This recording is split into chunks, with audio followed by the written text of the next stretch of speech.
Mummy behaviour మీద కొంచెం problem ఉంది మ్యామ్. అంత కష్టపడినటువంటి తల్లి నీకు సమస్య అవటం ఏంటి? సరే నేను బెంగళూరు వచ్చాను, అమ్మని తీసుకొచ్చా, ఇక్కడ ఉండకుండా వెళ్ళిపోయింది.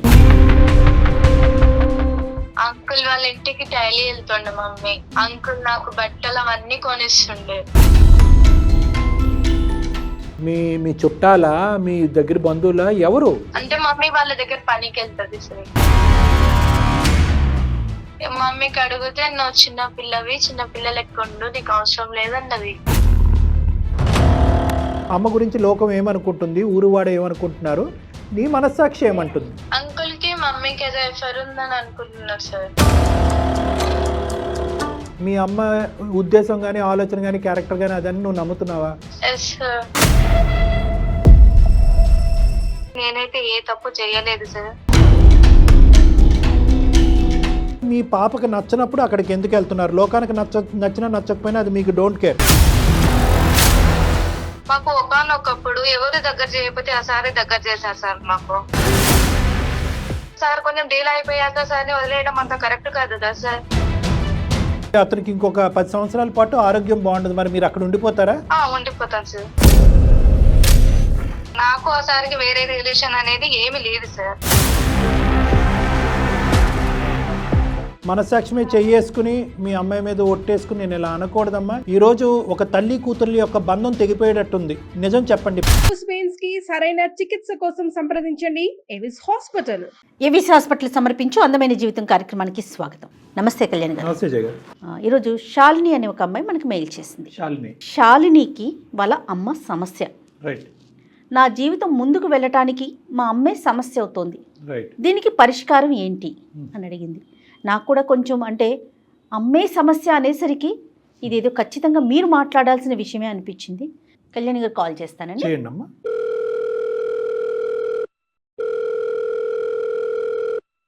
హలో, నమస్తే అండి. నేను జయానండి, సుమన్ టీవీ నుంచి మాట్లాడుతాను. శాలిని గారేనా మాట్లాడేది? మ్యామ్ నేనే మాట్లాడుతున్నాను. Right right. Thank you so much ma'am. నేను మెయిల్ చేయంగానే యాక్సెప్ట్ చేసినందుకు. నాతో పాటు డాక్టర్ కళ్యాణ్ చక్రవర్తి గారు ఉన్నారు. ఒక్కసారి మీ సమస్య ఏంటో మాట్లాడండి. Okay? Okay ma'am. Hello sir. నమస్తే అమ్మా శాలిని. చెప్పమ్మా. నా పేరు శాలిని సార్. బెంగళూరు నుంచి మాట్లాడుతున్నా. ఓకే. మా ప్రాపర్ ఏమో నిజామాబాద్ మ్యామ్. ఓకే. నా ప్రాబ్లం మమ్మీ బిహేవియర్ మీద. మీ అమ్మగారి యొక్క ప్రవర్తనతో మీకు ప్రాబ్లం ఉంది. ఓకే. ఇప్పుడు బెంగళూరులో ఏం చేస్తున్నారు మీరు? జాబ్ చేస్తున్నా మ్యామ్. ఓకే. మ్యారేజ్ అయ్యిందమ్మా నీకు? లేదు సార్, కాలే. మీరు ఎంతమంది? నేను ఒక్కదాన్నే, మమ్మీ నేను అంతే. నాన్నగారమ్మా? నాన్నగారు లేరు మ్యామ్. లేరంటే? చనిపోయారు. ఎప్పుడమ్మా? నాకు తెలియక ముందే చనిపోయారు. తెలియదు. నీ వయసు ఎంత? నాకు 25 years. అమ్మ అప్పటి నుంచి ఇప్పుడు 25 years వరకు ఇంకొక పెళ్లి ఏమీ లేకుండా నిన్నే పెంచుకుంటూ అమ్మ అలా కాపాడుకుంటూ వచ్చింది, అంతేగా? Yes sir. సంతోషం. మరి ఇప్పుడు సమస్య ఏంటమ్మా? అంత కష్టపడినటువంటి తల్లి నీకు సమస్య అవటం ఏంటి? అంటే నాకు తెలియని వయసులో డాడీ చనిపోయారు సార్. మాకు ఒక తెలిసిన అంకుల్ వాళ్ళు ఉండే. అంకుల్ వాళ్ళ ఇంటికి డైలీ వెళ్తుండే మమ్మీ. అంకుల్ నాకు బట్టలు అవన్నీ కొనిస్తుండే. చుట్టుపక్క వాళ్ళందరూ మమ్మీ గురించి చెడుగా మాట్లాడినారు. ఇక నాకు ఎందుకు ప్లాన్ వదిలేసా. ఇక కొంచెం పెద్దగా అయినాక మమ్మీకి అడిగితే నువ్వు చిన్న పిల్లవి, చిన్న పిల్లలు ఎక్కుండు, నీకు అవసరం లేదన్నది. ఒక్క నిమిషం శాలిని. అంకుల్ ఎవరమ్మా? మీ చుట్టాల, మీ దగ్గర బంధువుల ఎవరు? మాకు తెలిసిన అంకుల్ ఆయన. అంటే మమ్మీ వాళ్ళ దగ్గర పనికి వెళ్తుంది సార్. ఒకే ఊరా అది అడిగేది? ఒకే ఊరు మ్యామ్. అంటే అక్కడ చేసే పని ఏంటమ్మా? అమ్మ చేసే పని ఏంటి? అమ్మ వృత్తి ఏంటి? ఇంట్లో పని చేస్తుంది. అంటే మీ బ్రతుకు తెరుగు గురించి అమ్మ ఇంట్లో పని చేస్తుంది. అవును సార్. మరి ఆ ఇంట్లో ఎవరైనా ఉన్నారా? అంటే అంకుల్ తో పాటు వేరే వాళ్ళు ఎవరైనా ఉంటారా? ఎవరు ఉండరు సార్. అంకుల్ వాళ్ళ వైఫ్ చనిపోయింది. అతని భార్య కూడా లేదు? మరి అంకుల్ కి పిల్లలు? పిల్లలు ఉన్నారు, యుఎస్ లలో ఉన్నారు. పెద్ద పిల్లలేనా? పెళ్లిళ్ళు అయిపోయిన వాళ్ళవి. నీకు 25 అంటున్నావు, అమ్మ వయసు ఎంతమ్మా? 49. 49. అంకుల్ వయసు? అంకుల్ వయసు 50. ఓకే. సో పిల్లలు 50, 52 అట్లా ఉండుంటుందేమో. ఇక అక్కడ ఉండలేక, ఊర్లో ఉండలేక నేను హైదరాబాద్ వచ్చేసా సార్. మమ్మీకి చెప్పా నేను, ఇక్కడ హైదరాబాద్ వచ్చే మమ్మీ మనం ఇక్కడనే రూమ్ చూసుకొని ఉందామన్నా. అయితే మమ్మీ రానన్నది. కాదమ్మా, నువ్వు హైదరాబాద్ ఎందుకు వచ్చావమ్మా? శాలిని, నేను స్టడీకి వచ్చాను సార్. ఏంటి అమ్మ అమ్మ అమ్మ గురించి లోకం ఏమనుకుంటుంది, ఊరువాడ ఏమనుకుంటున్నారు, నీ మనస్సాక్షి ఏమంటుంది? అంకుల్ కి మమ్మీకి ఏదో ఎఫర్ ఉందని అనుకుంటున్నారు సార్. మీ తల్లి అంటే చిన్నప్పటి నుంచి మీ తల్లి గురించి నీకంటే ప్రపంచంలో దేవుడికి కూడా బాగా తెలీదు. నువ్వు నమ్ముతున్నావా? మీ అమ్మ ఉద్దేశం కానీ ఆలోచన కానీ క్యారెక్టర్ కానీ అదని నువ్వు నమ్ముతున్నావా? Yes sir. ఎందుకంటే మమ్మీకి హైదరాబాద్ రమ్మంటే రానన్నారు సార్. హైదరాబాద్ రమ్మంటే రానంది కాబట్టి కారణం అంటే ఊర్లో ఒకరిద్దరు అలా అనుకుంటున్నారమ్మా, చాలా మంది అనుకుంటున్నారా? ఊరందరు చాలా మంది చాలా ఇదే అనుకుంటున్నారు. సరే, మరి ఎప్పుడైనా నువ్వు అమ్మ మరి అందరు ఇలా అనుకుంటున్నారు, నేను స్కూల్కి కాలేజీకి వెళ్ళడానికి నాకు పరువు తక్కువగా చిన్నగా అనిపిస్తుంది, మరి నువ్వు పని అక్కడ మానేసి వేరే పని చూసుకో అమ్మా అని నువ్వు చెప్పలేదా? చెప్పా సార్, కానీ మమ్మీ వినలేదు. అమ్మ వినలేదు. వాళ్ళ ఇంటికి నువ్వు ఎప్పుడైనా వెళ్ళావా? వెళ్తాం. నీతో ఎలా ఉంటారమ్మా? నాతో మంచిగానే మాట్లాడతారు, మంచి ఫీలింగ్ అనిపిస్తుంది. కాకపోతే ఇక ఊరోళ్ళు అనడం వల్ల మళ్ళీ చూస్తా కదా, దానివల్ల. తను చెప్పేది ఏంటంటే మమ్మీ చెడు కాదు, అంకులు చెడు కాదు, కానీ లోకం ఇలా మాట్లాడుకునేటప్పటికి అది వదిలేయమ్మా అని చెప్పి 1-10 సార్లు చెప్పేటప్పటికి అమ్మ పని వదిలేకపోవటం, పోనీ హైదరాబాద్ వెళ్ళిపోదాం అమ్మ అంటే కనుక హైదరాబాద్ రాకపోవటం వల్ల ఈ అమ్మాయి చూసింది లేదు, ఏమీ లేదు, విన్నది ఒకటే. ఇంకా అదే లోకం యొక్క మాటలు నిజమేమో, అందుకే అమ్మ అని అనుకుంటుంది. సరే, ఈ సమస్య తీసుకుని ఇప్పుడు మా దగ్గరికి ఎందుకు వచ్చావు శాలిని? అంటే ఎందుకు ఇప్పుడు ప్రత్యేకంగా మాకెందుకు ఈమెయిల్ పెట్టావు? అంటే మమ్మీ పని చేస్తుంది కరెక్టా రాంగా అని. అంటే నేను బెంగళూరులో జాబ్ చేస్తున్నాండి. ప్రతి మాల తీసుకొచ్చా ఊరు నుంచి. 1 వీక్ తర్వాత అంకుల్ కి హెల్త్ మంచిగా లేదని ఫోన్ వచ్చింది ఊరు నుంచి. మమ్మీ వెళ్తానంటే నేను వద్దనేసిన. మమ్మీ నాతో గొడవ పడి ఆఫీస్ కి వెళ్ళంగానే వెళ్ళిపోయింది మమ్మీ నాకు చెప్పకుండా. బెంగళూరు ఇప్పుడు నువ్వు హైదరాబాద్ నుంచి బెంగళూరు వచ్చేసావమ్మా జాబ్ రీత్యా? వచ్చేసా. సో అమ్మని ఇక్కడ తెప్పించుకుంటే కనుక అంకుల్కి ఒంట్లో బాగాలేదని చెప్పి వద్దమ్మా అని చెప్పినా కూడా అమ్మ నీకు చెప్పపెట్టకుండా ఊరెళ్ళిపోయింది. అమ్మ యొక్క క్యారెక్టర్ మీద లోకం ఒక ప్రశ్న వేసింది. అది కాస్త ఒక తల్లిగా నువ్వు చిన్నప్పటి నుంచి ఇంత కష్టపడి పెంచినటువంటి తల్లిని గౌరవించాలో తెలియదు, లేదంటే ఇలా లోకం ఇలా మాట్లాడుకుంటుంది కాబట్టి అమ్మ ఏంటి ఇలాంటిదా అనేటటువంటి విషయం వల్ల బాధపడాలని నీకు అర్థం కాలేదు అన్నది మాకు అర్థమైంది. కానీ ప్రత్యేకంగా ఇప్పుడు ఈమెయిల్ పంపించడానికి కారణం రీజన్ ఏంటి? ఎందుకు మాకు దాకా వచ్చావు? నాకు సంబంధాలు వస్తున్నాయి సార్. అది అయితే ఊరికి వెళ్తేమో మళ్ళీ ప్రాబ్లం అవుతుంది. మమ్మీ గురించి అందరు తప్పుగా మాట్లాడుకుంటున్నారు కదా సార్. అదేలే, దాని వల్ల అనేసి మమ్మీ ఇక్కడ పిలుచుకొని వచ్చా సార్ నేను. ఇప్పుడు నీకు పెళ్లి సంబంధాలు వస్తున్నాయమ్మా? పెళ్లి సంబంధాలు వస్తున్నాయి. పెళ్లి సంబంధాల్లోకి వచ్చే వాళ్ళు ఇది ముందస్తునే నిన్ను అడుగుతున్నారా? ఇలా అంటే కదా మీ మమ్మీ అని ముందే అడుగుతున్నారా? అవును సార్. తన ఇంటెన్షన్ ఏంటంటే చుట్టుపక్కల అనుకుంటున్నారు, సరే నేను బెంగళూరు వచ్చాను, అమ్మని తీసుకొచ్చా, ఇక్కడ ఉండకుండా వెళ్ళిపోయింది. ఇప్పుడేమో పెళ్లి సంబంధాలు వస్తున్నాయి, వాళ్ళకి నేనేం చెప్పాలి? అంతేనమ్మా? అంతే మేడం. సో నీ వరకు అయితే కనుక నీ క్లారిటీ రావట్లేదు, మా ద్వారా అమ్మ గురించి ఒక క్లారిటీ తెచ్చుకునే ప్రయత్నం చేస్తున్నావు, అంతేనా శాలిని? ఓకే, ఎందుకంటే సెన్సిటివ్ ఇష్యూ కదమ్మా, చాలా సెన్సిటివ్ ఇష్యూ ఇది. లోకం అందరూ అనుకోవటం ఒక ఎత్తు మేడం, కన్న కూతురు అనుకోవటం, ఎందుకంటే గుండె పగిలిపోద్ది. ఒకటే మనకున్న ప్రశ్న ఏంటంటే ఆ మహాతల్లి ఇంత బతికి ఇంత కష్టపడి పిల్లని ఈ స్థాయి వరకు తీసుకొచ్చి వద్దమ్మా ఇంట్లో పని చేయొద్దు అని అన్న దానికి ఎందుకు ఆవిడ ఆల్టర్నేటివ్ చూసుకోవట్లేదు అనేది మనం ఆలోచించాలి. శాలిని, అమ్మకి లైన్ కనెక్ట్ చేస్తావా? అంటే మమ్మీ నాతో అంత మాట్లాడొస్తుంది మ్యామ్. నెంబర్ ఇస్తా, మీరే మాట్లాడండి. సర్లే పోన్లే, మనం మాట్లాడదాం. ఆడపిల్ల ఓపెన్ గా అడగలేదు కదా మేడం. సరే, మేము కనెక్ట్ చేస్తా, ఉండు తల్లి లైన్ లో ఉండు. సరేనమ్మా, నాకు పంపించు నెంబరు, నేను కాల్ చేస్తా. ఓకే, అయితే శాలిని నువ్వు హోల్డ్ లో ఉండు, కనెక్ట్ చేశాక. ఓకే, దయచేసి లైన్ లో వేచి ఉండండి, ఆప్కా కాల్ హోల్డ్ పర్ హై. హలో అమ్మా, నమస్తే అమ్మా, నా పేరు జయ, నేను సుమన్ టీవీ అందమైన జీవితం ప్రోగ్రామ్ నుంచి కాల్ చేస్తున్నాను. చెప్పండి మేడం. అమ్మా, శాలిని మీ పాప మెయిల్ చేసింది మాకు అందమైన జీవితం కార్యక్రమానికి. నాతో పాటు డాక్టర్ కళ్యాణ్ చక్రవర్తి గారు కూడా ఉంటారు, ఆయన సైకియాట్రిస్ట్ మేడం. అమ్మ, మీతో ఒక చిన్న విషయం మాట్లాడాలి. అంటే కాస్త ఇబ్బందికరమైన విషయమే, కానీ పాప సతమతం అవుతుంటే లేదు ఈ సమస్యకు ఒక పరిష్కారం తీసుకొద్దాము, ఉన్న అనుమానాలన్నీ కూడా పటాపంచలు చేద్దామని చెప్పేసి మేము మాట్లాడదాం అనుకుంటున్నాం. మీరు అనుమతిస్తే ముందుకెళ్తా. అమ్మ, మీ పేరమ్మా? సరస్వతి సరస్వతి గారు. సరస్వతి గారు నమస్తే అమ్మ, నా పేరు డాక్టర్ కళ్యాణ్ చక్రవర్తి. నమస్తే సార్. నమస్తే. శాలిని గారితో మాట్లాడిన శాలిని మీ అమ్మాయితో మాట్లాడిన తర్వాత ఆ అమ్మాయి మీతో మాట్లాడటానికి సంకోచిస్తుంటే డైరెక్ట్గా మేము ఇలా కాల్ చేసి మిమ్మల్ని సర్ప్రైజ్ చేయవలసి వచ్చింది. ఒక 2 నిమిషాలు ఓపిక పట్టండి అమ్మా. ఇప్పుడు ఎందుకంటే మీ అమ్మాయి సంబంధించిన జీవితం, తల్లి కూతుర్ల బంధం, సమాజంలో ఉండే పరువు చాలా ఉన్నాయి ఇక్కడ అంశాలు.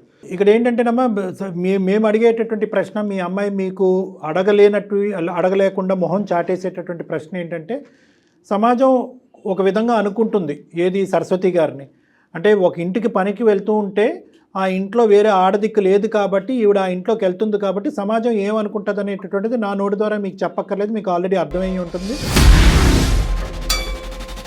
మీ చెవున అటు ఇటు ఈ పాటికే పడుంటాయి కొన్ని అంశాలు. ఏమ్మా? అది చాలా దురదృష్టకరం. అయితే ఏంటంటే పాప ఎదుర్కొంటప్పుడు ఆడపిల్ల జీవితంలో ఏంటంటే ఒకటి, తల్లి ఇంత కష్టపడి పెంచినటువంటి తల్లి ఈ విధంగా ఉండదు అనే ఒక నమ్మకం ఉన్నా కూడా లోపల తర్జన భర్జనకు లోనయ్యి ఆ ఊరి నుంచి పరిగెట్టుకుని వచ్చి హైదరాబాద్ నుంచి బెంగళూరుకి వస్తే కనుక బెంగళూరులో ఉన్నటువంటి తను, అమ్మ వద్దమ్మా అటు పోవద్దమ్మా, అంకుల్ ఎవరైతే ఉన్నారో వాళ్ళ ఇంటికి రోజు వెళ్తున్నావు కదా, అతనికి ఒంట్లో బాగాలేదు అని పోవద్దు అని చెప్పి ఒక మాట రిక్వెస్ట్ చేసుకుంది మిమ్మల్ని. కానీ మీరేంటంటే ఆ అమ్మాయికి చెప్పా పెట్టకుండా ఇంటికి వచ్చేసారు. దాంతో ఏంటంటే ఈ లోకం ఏదైతే మాట్లాడుకునేటటువంటి మాటల్లో బహుశా ఎంతో కొంత నిజం ఉందేమో కాబట్టి నేను ఇంత విన్నపించుకున్నా, ఇంత బతిమాలుకుని, ఇంత వేడుకున్నా కూడా మా తల్లి ఆ దిక్కును పరిగెట్టింది అనే అభిప్రాయంలో మీ అమ్మాయి ఉంది. ఇప్పుడు దానికి మించినటువంటి పెద్ద పరిస్థితి ఏంటంటే, ఒకటి నా తల్లి యొక్క క్యారెక్టర్ ఏంటి, సమాజం అనుకుంటుంది నిజమా అబద్ధం అనేది ఒకటైతే, వచ్చేటటువంటి పెళ్లి సంబంధాలు కూడా ఒక ఆడపిల్లకి నెక్స్ట్ ఘట్టంలో చాలా ముఖ్యమైనటువంటిది. జీవిత భాగస్వామిని ఎంచుకునేటప్పుడు తల్లి క్యారెక్టర్ బట్టి ఈ అమ్మాయిని కూడా తూకం వేయటం అనేది జరుగుతూ ఉంటుంది. కాబట్టి వచ్చేటటువంటి వాళ్ళందరూ కూడా మీ తల్లి యొక్క అదా అనేటటువంటి రకరకాలు మాట్లాడుతున్నారు.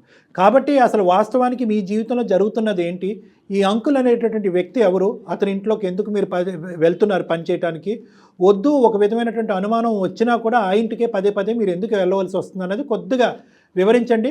పాప కూడా లైన్లోనే ఉన్నారా మేడం? పాప ఉందండి. అమ్మాయి కూడా లైన్లో, శాలిని కూడా లైన్లో ఉంది. సరస్వతి గారు మీరు చెప్పచ్చు. సార్ కానీ నాకు తెలిసి నేనైతే ఏ తప్పు చేయలేదు సార్. మేము అనట్లేదమ్మా. మా ఆయన వచ్చేసి మా పాప చిన్న వయసులోనే చనిపోయారు సార్. ఓకే. పాపకు ఎలాంటి కష్టం లేకుండా, ఎలాంటి బాధలు ఏం లేకుండా నేను పెంచాను సార్. స్టడీ చేయించి జాబ్ వరకు తీసుకెళ్ళాను సార్. ఓకే. పాపకు చిన్నప్పుడు చాలా మంది అన్నారు సార్, మీ మమ్మీ ఎలా చేసేది. పాప నన్ను అడిగింది సార్, పాప చిన్నది కదా చెప్పడం బాగోదు అనేసి నేనేం చెప్పలేదు సార్. ఊరు వాళ్ళు చాలా మంది అన్నారు కానీ నేను వెళ్ళలేదు సార్. చనిపోయిన తర్వాత మా పాప చిన్నగా ఉండే అప్పుడు ఎవరు నన్ను సహకరించలేదు సార్, ఎవరు దగ్గర చేయలేదు సార్. నా పాప భవిష్యత్తు ముఖ్యం అనేసి నేను ఏదన్నా గానీ ఒక ఇంట్లో పని చేస్తున్నాను సార్. అంటే ఏం పని? వంట పని, ఇంటి పని అన్నీనా? ఆల్ చేస్తాను సార్, అన్ని పనులు చేస్తాను సార్. కానీ ఒకటమ్మా, ఇప్పుడు ఆ ఒక్క ఇల్లే లేదు కదా మీ మొత్తం ఊర్లో.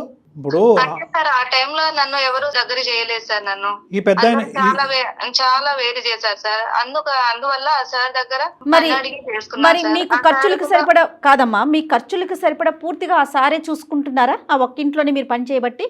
అవును మేడం. పూర్తిగా ఆయనే చూసుకుంటున్నారు? అవును మేడం. మరి ఆయన ఫ్యామిలీ ఏంటి అంటే మేడం, సార్కి మేడం లేదు మేడం, ఏదో ఫీవర్ అనారోగ్యం వల్ల చనిపోయారు మేడం. ఓకే. పిల్లలు? సార్ వాళ్ళ పిల్లలు యుఎస్ లో సెటిల్ అయ్యారు మేడం. ఓకే. సార్ ఒక్కరే ఉంటారు? అమ్మ సార్ ఒక్కలే ఉంటారు. ఆ ఇంట్లో వంట పని, ఇంటి పనికి వెళ్తున్నారు. కేవలం 10,000 15,000 జీతం గురించే వెళ్తున్నారని నేను అనుకోవట్లేదు. ఎందుకంటే కనుక అతను ఇతరత్ర పాప చదువులకు కానీ, ఫీజులకు కానీ, లేదంటే ఇంటి రెంట్లు కానీ ఇవి కూడా అతను సహకరిస్తున్నాడు. అంత ఇదిగా మీకు ఆ ఊర్లో అంతా కూడా చేయనంత సహకారం అతను చేయవలసినటువంటి అవసరం ఏముంది అనేది మా ప్రశ్న కాదు, లోకం యొక్క ప్రశ్న. నెంబర్ 1. నెంబర్ 2 ఏంటంటే మీ పాపకి నచ్చినప్పుడు అక్కడికి ఎందుకు వెళ్తున్నారు? లోకానికి నచ్చినా నచ్చకపోయినా అది మీకు డోంట్ కేర్. ఎందుకంటే మీ భర్త చనిపోయినప్పుడు ఎవరు ముందుకు రానప్పుడు కానీ పాప మన ఇంటి మీద ఒక మచ్చ పడుతుంది, నా తల్లి మీద ఈ మచ్చ పట్టడం నాకు నచ్చడం, వద్దమ్మా అని అన్నప్పుడు మీరు అక్కడికి ఎందుకు వెళ్తున్నారు? అది నెంబర్ 2. నెంబర్ 3 మోస్ట్ ఇంపార్టెంట్ ఏంటంటే అతని పిల్లలు ఏమంటున్నారు అంటే ఒక పరాయి స్త్రీ ఇక్కడికి వచ్చి, ఎందుకంటే ఈ అమ్మాయి చెవులో ఎలాగైతే వినిపించిందో వాళ్ళు కూడా ఈ నోట ఆ నోట వాళ్ళకి కూడా వినిపించుంటుంది. ఎందుకు మీరిద్దరూ ఇంత రిస్క్ తీసుకుని మీరు ఆ ఇంట్లోనే ఎందుకు పని చేయాలి? అతను అంత రిస్క్ తీసుకుని మీ చేతే ఎందుకు పని చేయించుకోవాలి? అంటే సార్ చాలా మంచివారు సార్. మాకు ఒకనొకప్పుడు ఎవరు దగ్గర చేయకపోతే ఆ సారే దగ్గర చేశారు సార్ మాకు. అలాగనేసి ఇప్పుడు సార్ కొంచెం డీల్ అయిపోయాక సార్ ని వదిలేయడం అంత కరెక్ట్ కాదు కదా సార్. వదిలేయటం కంటే ఇప్పుడు నీ కన్నపేగు ఓకే, నీ కూతురు యొక్క భవిష్యత్తు కూడా ఇక్కడ ఆధారపడి ఉంది, అది మీరు గ్రహించట్లేదు. సార్ అనేటటువంటి వ్యక్తి మీరు కష్టకాలంలో వచ్చి మీకు సహాయం చేస్తున్నటువంటి మిమ్మల్ని పనిలో పెట్టుకున్న ఒక యజమాని మాత్రమే. నీ కూతురు యొక్క భవిష్యత్తు ఇక్కడ ఆగమ్యగోచరంగా ఉంది. వచ్చేటటువంటి సంబంధాలు, వచ్చేటటువంటి అబ్బాయిలందరికీ కూడా ఇది నానా విధాలుగా తెలుస్తున్నాయి. మేమేమి మీరేదో తప్పు చేశారనేటటువంటి విధంగా మాట్లాడట్లేదు, కానీ ఇక్కడ ఇంత రిస్క్ తీసుకుని ఆ వ్యక్తిని కాపాడేంత ప్రయత్నం మీరు ఎందుకు చేస్తున్నారు? అతనికి సహాయపడాలి, కానీ దానికి మించి మీ కూతురు యొక్క భవిష్యత్తు గురించి మీరు ఆలోచించాలి. సార్ కూతురు భవిష్యత్తు గురించి ఆలోచించే వచ్చాను సార్. అప్పుడు సార్ బాగానే ఉన్నారు. అప్పుడు నేను సార్ దగ్గర వర్క్ చేశాను కాబట్టి సార్ బాగానే ఉన్నారు. ఇప్పుడు నేను వచ్చేసాను సార్, పాప దగ్గరకు వచ్చేసాను బెంగళూరుకి.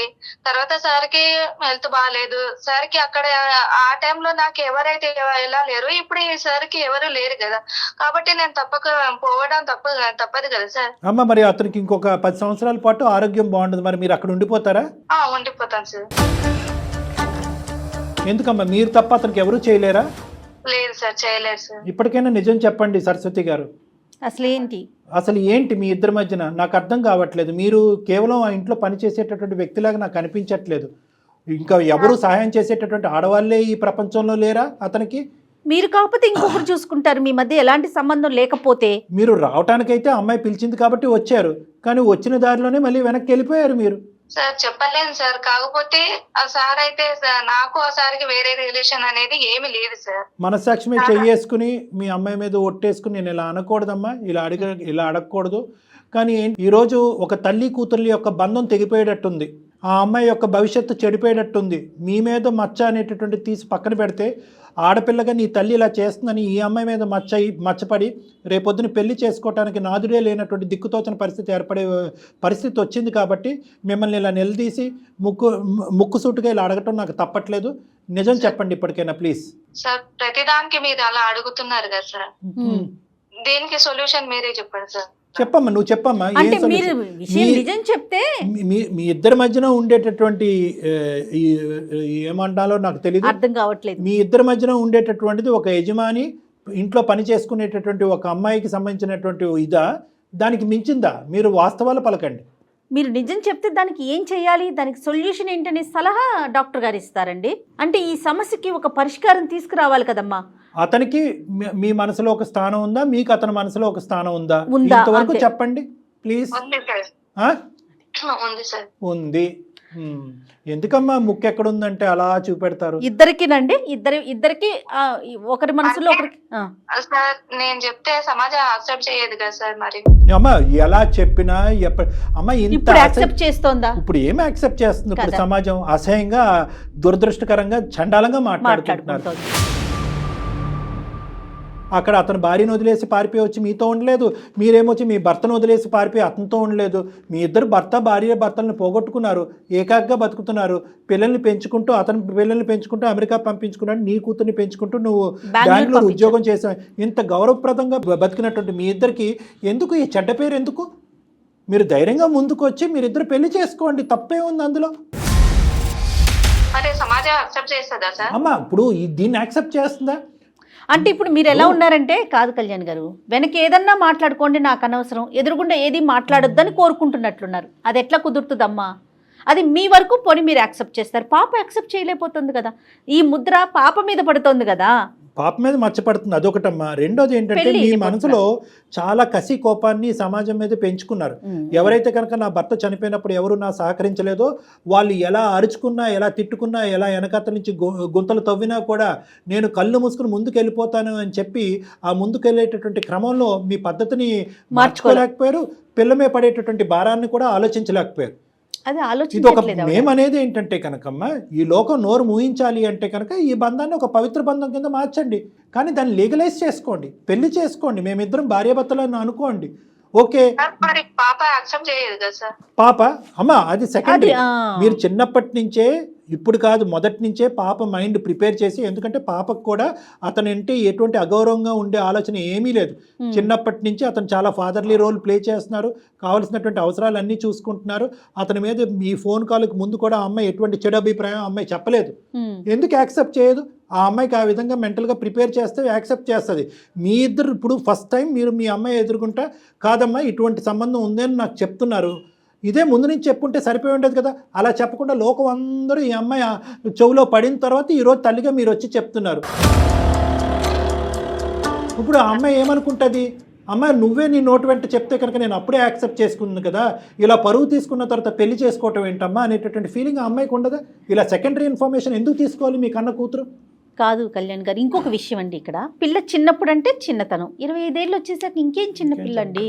పిల్ల కూడా వయసు పెరుగుతూ ఉంది కదమ్మా, ఇంకా చిన్నపిల్ల కాదు కదా. తనకంటూ ఒక మెచ్యూరిటీ వచ్చింది, ఆలోచన విధానం ఉంది. డాక్టర్ గారు చెప్పినట్లుగా కూర్చోబెట్టి విషయం చెప్పుకోవాలి కదా. మీకు ఇంకో ఆలోచన ఉండొచ్చు, ఈ పద్ధతిలో పెళ్లిళ్ళు చేసుకుంటే కనుక పిల్లలకి పెళ్లిళ్ళు అవుతాయని చెప్పి. అమ్మ ఆ పద్ధతిలో పెళ్లిళ్ళు చేసుకోకుండా ఈ విధంగా ఉంటేనే పిల్లల పెళ్లిళ్ళు చెడిపోతాయి.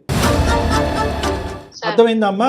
ఈ విధంగా పెళ్లి చేసుకోకుండా, కాదండి పని మనిషిని పని అమ్మాయిని మాత్రమే, అతనికి నాకు ఏం సంబంధం లేదు అంటే కనుక మీరు ఒక స్టోరీ చెప్తూ ఉంటారు, లోకంలో ఉండేటటువంటి 1000 మంది ఒక్క చెప్తూ ఉంటారు, దానివల్ల పెళ్లిళ్ళు చెడిపోతాయి. కానీ మా అమ్మ నా తండ్రి చనిపోవటం వల్ల, ఒక అంకుల్ యొక్క భార్య చనిపోవటం వల్ల వాళ్ళిద్దరు పవిత్రంగా ముందుకు వచ్చి సభాముఖంగా సమాజం ఎదుర్కొంటూ ఉండి చాలా పవిత్రంగా పెళ్లి చేసుకున్నారంటే కనుక గౌరవం పెరుగుతుంది కానీ తరుగుతుందమ్మా. దానికి ఇష్టమైనోడే వస్తాడు రేపొద్దున మీ పాపకి, అంతే కదా. అదేముంది, అది దాన్ని యాక్సెప్ట్ చేసి అతనే వస్తాడు. ఇప్పుడు ఆడపిల్ల పెళ్ళి అయిన తర్వాత అత్తింటికి వెళ్ళిపోతుంది, మీరు ఏకాక అవుతారు, మీకంటూ ఒక తోడు కావాలి. ఎందుకు ఒక వ్యక్తి ఇంట్లో ఈ విధంగా ఉంటున్నాననేటటువంటి మాట ఎందుకు? అతనికి తోడు కావాలి, మీకు తోడు కావాలి. మీరు చేసేటటువంటిది మీరు పెళ్లి చేసుకుంటే అది టోటల్గా లీగల్. ఎందుకు మీరు భయపడుతున్నారు? అమ్మా సింపుల్, పాప పెళ్లికి తాత్కాలికంగా పోస్ట్పోన్ చేయండి. పాప పెళ్లికి వచ్చినటువంటి తొందర ఏమీ లేదు. అమ్మాయికి 25 ఇయర్స్, కావాలంటే ఇంకో 2-3 ఇయర్స్ వెయిట్ చేయడానికి కూడా తను రెడీ అవుతుంది. ఆ విధంగా తను మెంటల్గా ప్రిపేర్ అవుతూ ఉంటుంది. ఫస్ట్ పాపను అడిగి తెలుసుకోండి మీరు. అమ్మ నేను ఇటు మాతో మాట్లాడటం కాదు, మీ అమ్మాయితో మీరు మాట్లాడండి, శాలినితో మాట్లాడండి. అమ్మ నువ్వు అనుకుంటున్నట్టుగా నేను వాళ్ళ ఇంట్లో పనిచేయటం కాదు, నేను అతనికి నాకు మధ్యన ఒక బంధం అనేది ఏర్పడింది, ఆ బంధాన్ని మేము పెళ్లి రూపాన్ని దాల్చాలనుకుంటున్నాము, అది నీకు ఇష్టమా అని మా ఎదుర్కొంటే అడగండి. ఒక మాట అడగండి. నేను చెప్పలేను సార్, నాకు పాపకు మాటలు లేవు సార్. అమ్మ మాటలు లేవంటే ఎన్ని సంవత్సరాలు ఉండిపోతారమ్మా తల్లి కూతుర్ల మధ్యన? అంటే ఈ విషయం వల్ల మాటలు తెగిపోయినాయి మేడం. అదే మనం కన్వే చేద్దాం. అంటే సార్ ఇలాంటి విషయాల్లో నేను చెప్పలేను కదా సార్. అదే కదా సమస్య ఫస్ట్ నుంచి. శాలిని ఉన్నావమ్మా? విన్నావా ఇప్పటి వరకు చెప్పిందంతా అమ్మా? లోకం ఏ విధంగా అనుకున్నా కూడా అమ్మ తప్పు పని అంటూ ఏమీ చేయలేదు. తనని ఆదరించేటటువంటి ఒక వ్యక్తి దగ్గరికి ఉండటానికి ఇష్టపడుతుంది. అదే విధంగా ఏంటంటే అతన్ని ఆదరించేటటువంటి వ్యక్తిగా ఈవిడ కూడా అతని దగ్గర, వీళ్ళిద్దరూ మనసులు కలిసినాయి. నువ్వు ఎంత అవునన్నా కాదన్నా వాళ్ళ మనసులు కలిసినాయి.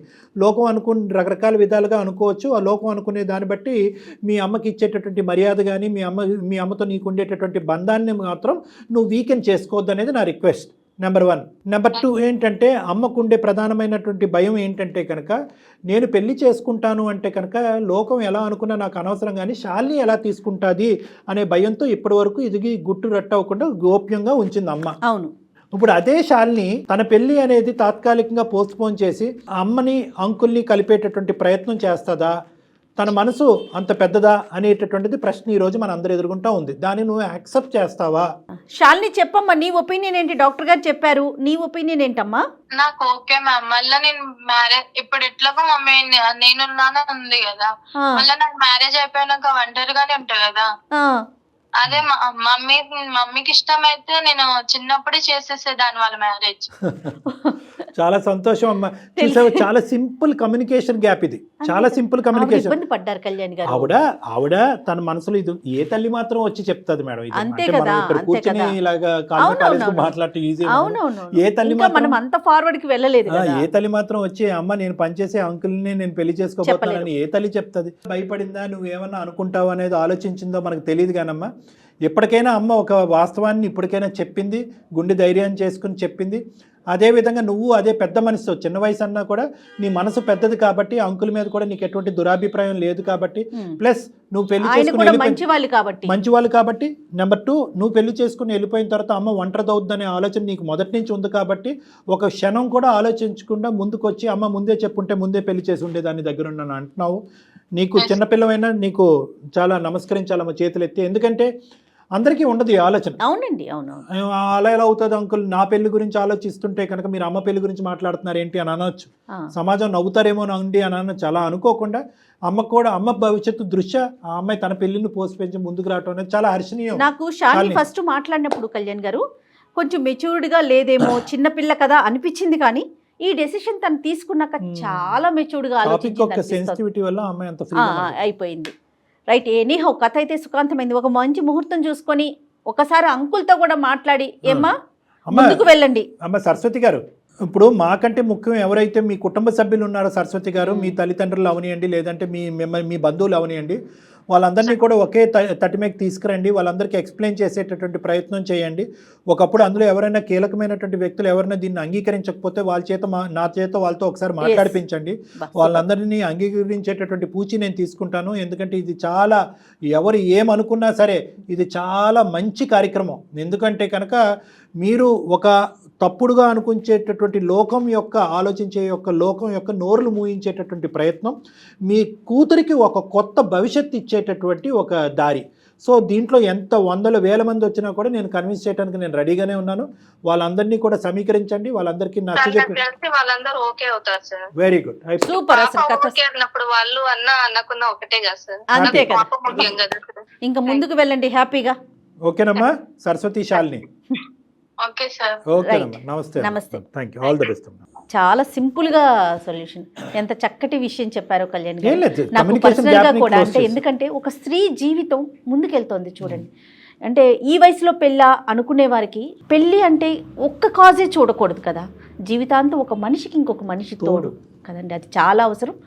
మీరు చెప్పిన వెంటనే నాకు పర్సనల్గా చాలా మనసులో భలే సంతోషం అనిపించిందండి. Thank you so much Kalyan గారు. నమస్తే.